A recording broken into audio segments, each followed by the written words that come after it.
Hello and welcome to Thought for March the 6th. Our readings are Leviticus chapters 12 and 13, Psalms 113 and 114, and 2 Corinthians chapters 5, 6 and 7. And our thought is, as having nothing, yet possessing everything. The points Paul makes to the Corinthians in his second letter are very thought-provoking. But really, Jesus made the same point.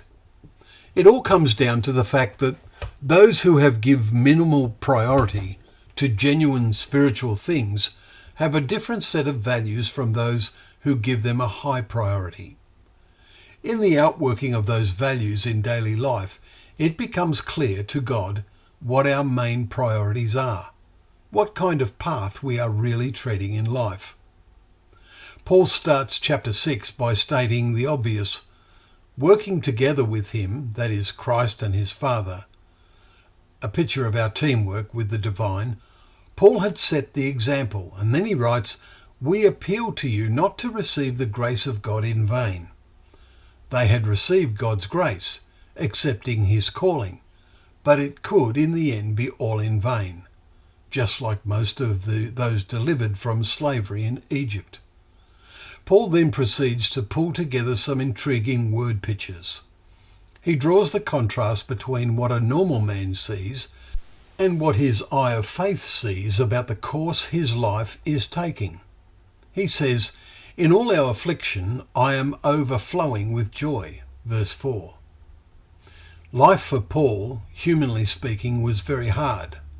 There were many challenging situations, yet such was his spirituality that he was overflowing with joy, despite the beatings, imprisonments, riots, labours, sleepless nights, hunger, etc., as he details in verse 5. Verse 10 tells us Paul was sorrowful, yet always rejoicing. There were spiritual joys which far outweighed his sorrows. As poor, yet making many rich, we read. It was James who wrote, "Has not God chosen those who are poor in this world to be rich in faith and heirs of the kingdom, which he has promised to those who love him?" Chapter 2, verse 5. They show their love by their actions, not just in words. John made this point. He wrote, "Little children, let us not love in word or talk, but in deed and in truth."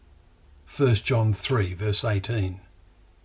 Paul counted as nothing the material things this world could provide, and which he no doubt had enjoyed as a Pharisee. He told Timothy, "We have food and clothing, with these we will be content." 1 Timothy 6, verse 8. He then sums up his whole attitude by telling the Corinthians, and his readers of every generation, as having nothing, yet possessing everything. Do you possess everything?